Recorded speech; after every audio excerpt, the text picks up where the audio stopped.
קיבל מהלל ומשמאי.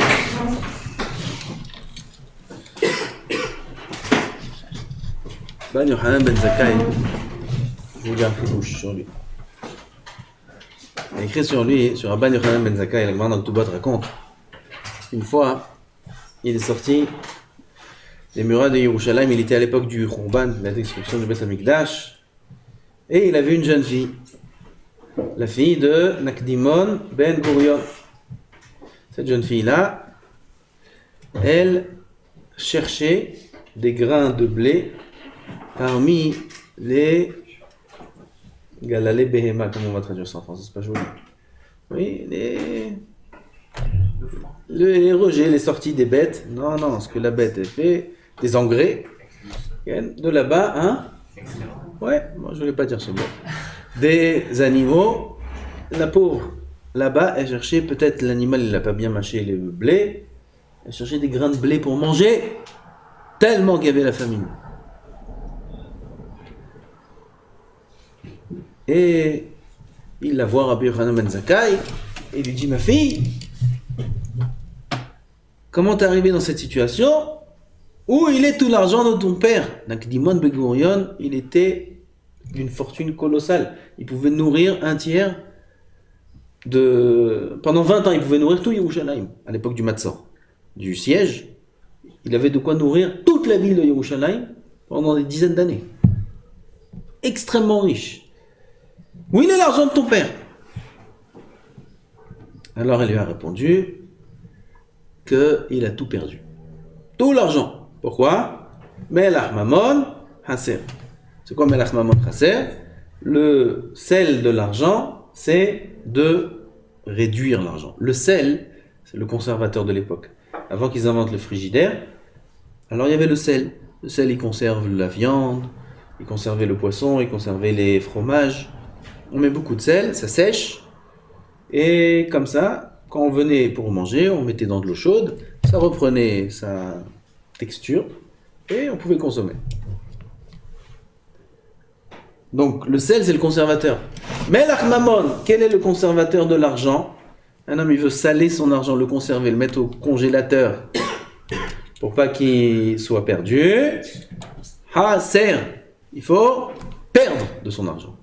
Tu veux gagner de l'argent? Perds de l'argent. Comment? Ça veut dire quoi ça? Donne l'argent. Donne la tzedaka. Donne à ceux qui étudient la Torah. Tu fais perdre ton argent, c'est ça le conservateur de l'argent. Donc Maria demande, mais il a donné beaucoup d'argent, c'est un grand donateur. Grand donateur, il fait des yeshivot, il a fait ce que tu veux. Donc Maria répond, oui, mais par rapport à ce qu'il avait, c'est pas considéré comme avoir donné. Il y a des gens qui croient qu'ils ont donné, ils ont fait. Mais combien t'as encore dans la main? T'as encore des milliards, qu'est-ce que tu fais avec tout ça? Il faut donner beaucoup plus. Alors, c'est ce qui a entraîné, où c'est allusionné ça? Dans le mot mammon. Dans le mot mammon, t'as ce remez-là. Melach mammon chaser.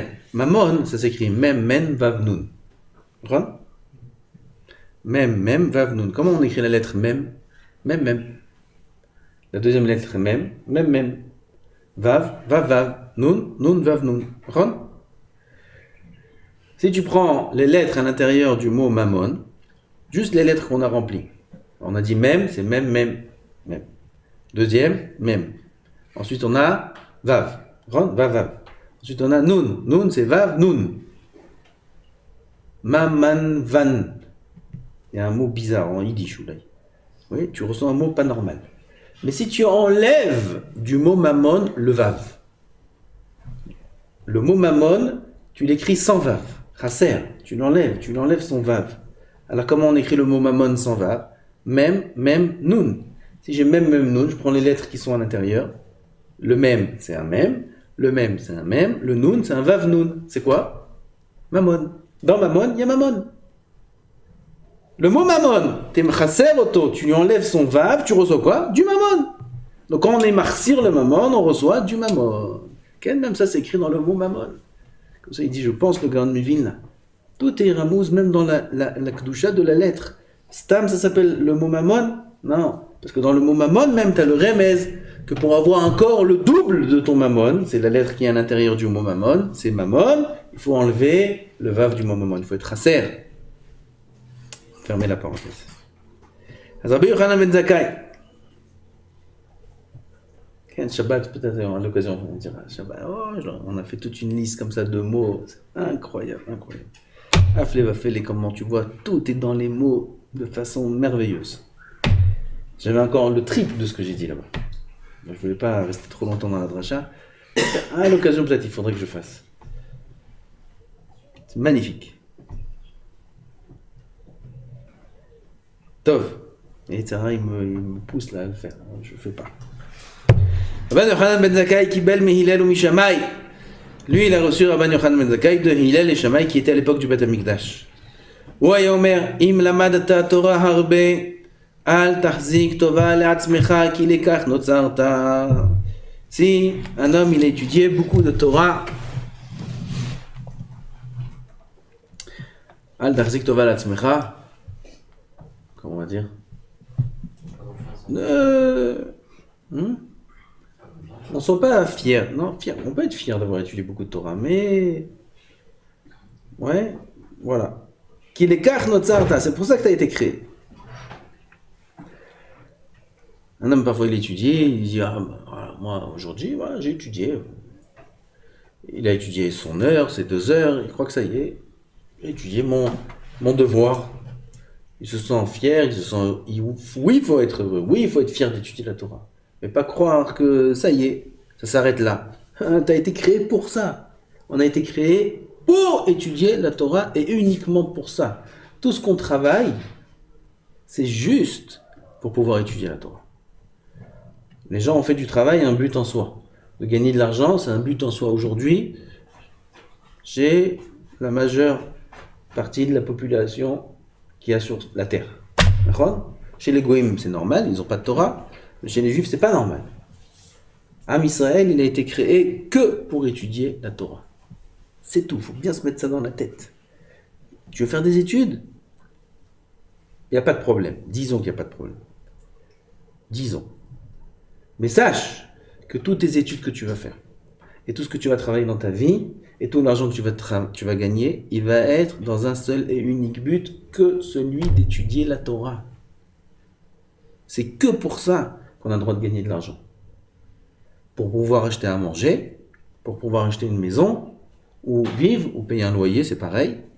Pour pouvoir acheter un moyen de locomotion, s'il y en a besoin. Locomotion, on dit hein? Une voiture, s'il y a besoin. Pourquoi j'ai dit ça? Parce que c'est pas obligé. Tu prends le bus, tu prends le train aussi. Qui a dit que la voiture, c'est obligé? Qui dit? Ah bah, s'il y a besoin, bah, pour acheter ça, pour acheter des vêtements à sa femme, à ses enfants, pour payer les écoles, et avec ce qui reste de temps pour étudier la Torah. C'est tout. C'est ça la vie d'Aram Israël. C'est tout. Combien on doit être heureux, nous, qui avons le srout d'étudier la Torah toute la vie, toute la journée.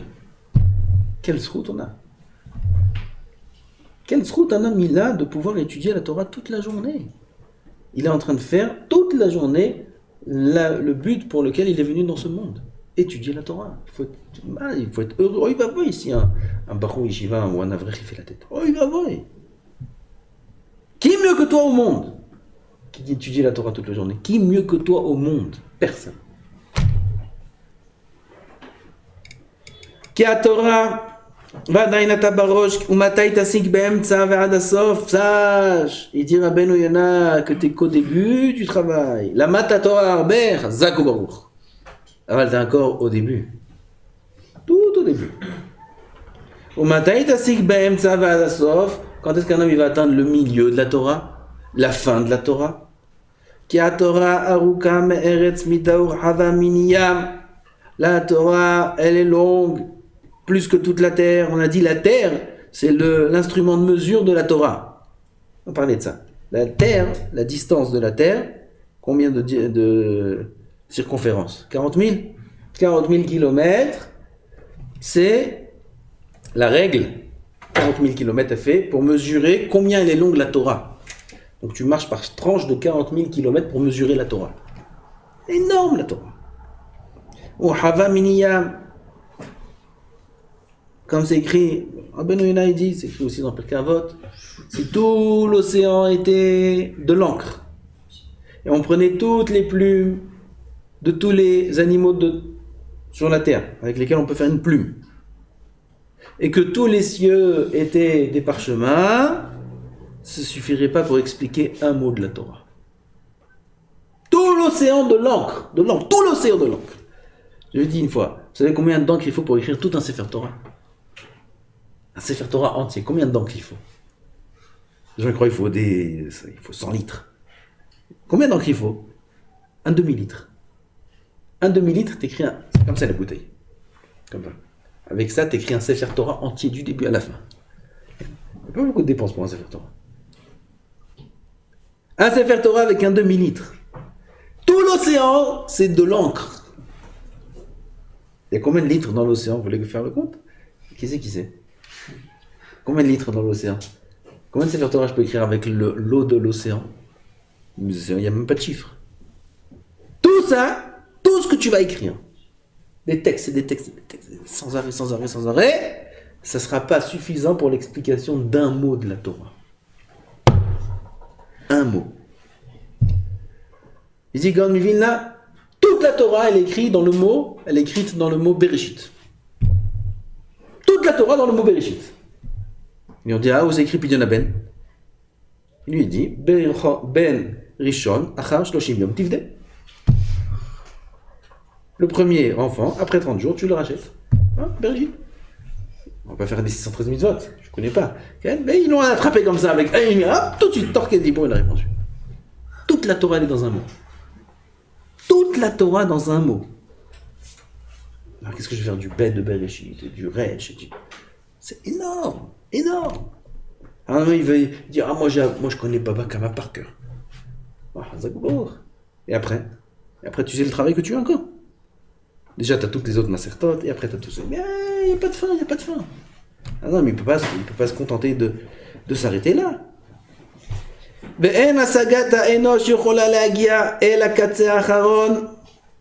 Le cerveau humain ne peut pas atteindre le bout de l'étude de la Torah. Le cerveau humain ne peut pas atteindre, c'est pas possible. Tant qu'on est humain, on ne peut pas atteindre la fin. Peut-être même pas le début. Mais kama kol adam meruhak mimenu. Et combien un homme il est loin de connaître la Torah, loin des années-lumière. Ça doit pas, chas v'shalom, entraîner le Yehush, ça. Comme il a dit Rav Shlomo Zalman, je vous ai raconté déjà, que les amis ont dit, ouais, Shio, des couchiades sur le cours, etc. Il a dit, ça suffit si je trempe mes pieds dans l'océan de la Torah. Ah, si je suis cachot un petit peu à la Torah, un petit peu je suis cachot, on fait ce qu'on peut, on étudie un petit peu, on fait un peu brachot, on fait le matin un peu de Rio, on explique ce qu'on peut expliquer, on touche l'océan de la Torah, on y est, on est en contact avec, c'est bon. Tant qu'on est en contact, c'est bon. Haz v'shalom, si on baigne pas un petit peu, au moins le bout du pied dans l'océan de la Torah, ça c'est Haz v'shalom. Si un homme il est même pas en contact avec la Torah, misken. Nous, Baruch Hashem, on est en contact avec la Torah. Alors on est rattaché. Il y a le dîne de Nitzok. Nitzok, vous savez c'est quoi Nitzok? Nitzok avec Ribou, c'est une notion dans les liquides. Si j'ai un liquide qui est un mikvé, et j'ai un kli qui contient de l'eau qui est tamée, et je veux purifier cette eau-là avec l'eau du mikvé. Alors j'ai soit un moyen où je fais tremper le kli dans l'eau du mikvé et les eaux se touchent et là ça devient tahor, soit je verse. Si je verse de l'eau du kli où il y a de l'eau tamée, cette eau-là, elle fait un filet d'eau qui est en contact avec le mikvé. La pureté du mikvé, elle remonte et elle purifie toute l'eau qu'il y a dedans. Ça s'appelle Nitzok. Nitzok avec Ribour. Alors si jamais je suis rattaché à la Kedusha, je suis en Nitzok avec l'océan de la Torah, c'est Ribour. Je suis mechoubar à la Torah. Je suis rattaché, je suis lié. La Torah et moi, ça fait un. Peu importe combien, il n'y a pas de mesure combien il doit être le filet d'eau. Même s'il est extrêmement fin, ça marche. Ça s'appelle qu'on est Nitzok avec la Torah. Bon, Hachem, Zachinu d'être attaché à la Torah. וכמה כל אדם מרוחק ממנו, ואיך יחזיק טובה לעצמו, comment un homme, il va se glorifier, ולא עשה תורה אחת מיני אלף ממה שיש לו לעשות, il n'a pas fait 1/1000 de ce qu'il aurait dû faire. כי לכך נוצרת, הקדוש ברוך הוא לא המציאך יש מאין רק לעשות תורתו, הקדוש ברוך הוא ne t'a créé יש מאין, ex nihilo, je sais pas comment on dit ce mot là. Hein? Ex nihilo. Ex nihilo. Ah, c'est un nom en français ça? Ex nihilo. Yesh me'ain, ça veut dire de rien. C'est pas les plaines. Il y a que Kadosh Baruch Hu. Personne ne peut faire ça au monde. Aucun sorcier au monde, personne ne peut. Ça n'existe pas une force pareille que chez Kadosh Baruch Hu. Créé de néant, de rien du tout. Kadosh Baruch Hu nous a créé de rien. Ah, pourquoi il nous a créé? Rak la'asot torato. Voilà, s'il y a encore des questions sur l'existence de l'homme sur terre, juif, voilà, là il y a la réponse la plus simple. Akadosh Baruch Hu nous a créé, c'est pas moi qui dis, c'est Rabbeinu Yonah, il y a près de 1000 ans, c'est un Rishon, et c'est lui qui dit ça. Hachem nous a créé Rak la'asot torato. Il n'y a pas aucune question existentielle, ni sur la religion, ni rien du tout. Un homme n'a été créé que pour faire la volonté d'Hachem.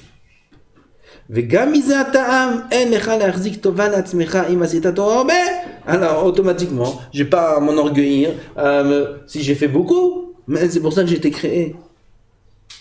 Oui, c'est comme, je sais moi, un employé. Il doit, dis-moi, je sais pas ce qu'il doit faire. Oui, un employé, il doit faire un programme ou il doit faire une tâche. Et il vient voir il est payé. Il vient voir son employeur. Tu sais ce que j'ai fait aujourd'hui? J'ai fait ça et ça et ça et ça. Ah, comme ça. Regarde. Une claque, il lui met. Qu'est-ce que tu veux chez moi? Ma ridouche, c'est quoi le ridouche? Mais c'est pour ça que je t'ai employé. Je t'ai employé pour que tu fasses zé. La femme de ménage, elle vient, elle fait le ménage, zé. Elle va voir la maîtresse de maison. Voilà, hein. Aujourd'hui j'ai nettoyé l'évier, j'ai nettoyé la salle de bain, j'ai nettoyé le... Oui alors? Le mari douche. C'est pour ça que je t'ai employé, c'est pour ça que je te paye. C'est pour ça que je te fais vivre, il dit Hachem. Je te fais vivre pour que tu étudies ma Torah. Moi j'ai fait. Tu peux être heureux d'avoir fait. Tu peux être fier d'avoir fait. Tu peux pas t'enorgueillir d'avoir fait. Qu'il écarte notre sarta. Machal le Baal Chov. D'où la gravité d'un homme qui serait mitgaé, il aurait de la gava par rapport à quelqu'un d'autre. Il a étudié jusqu'à 1h du matin, à 2h du matin, il n'y avait plus personne au Beth Midrash, il se lève le matin. Il regarde les autres, voilà, tous sont partis dormir à 10h, moi je suis resté jusqu'à 2h. Il sent... Oh, il va voir. De la gava de quoi? De ce que tu es obligé de faire. Tu es obligé de faire. Alors l'autre, il n'a pas fait son obligation, ça veut dire que tu es mieux que lui. Non, toi tu as fait ça récolte ton obligation. Lui, il n'est pas correct, il n'a pas fait son obligation, il n'est pas correct. En ça, tu es mieux que lui. Mais tu as fait ça récolte ton obligation. Machal le Baal Chov chez Para Chovo. Marzikim Lotova, voilà, il donne un machal Rabbeinu Yonah. Il est venu, il a remboursé sa dette. Oui, il avait une dette, 100 000 euros, ça fait 2 ans. Il vient, il amène à son zé 100 000 euros. Ah, voilà votre dette. Hein. Et on va lui dire merci. On va lui dire, attends, ça fait 2 ans que j'attends que tu rembourses ta dette. C'est normal.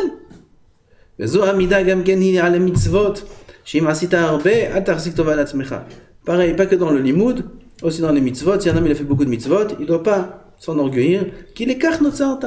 On a été créé que pour ça, Rabota, il faut bien se mettre ça dans la tête. Le but de l'homme sur terre est uniquement de faire la Torah, d'étudier la Torah et d'accomplir les mitzvot. Baruch Adonai L'Olam. Amen.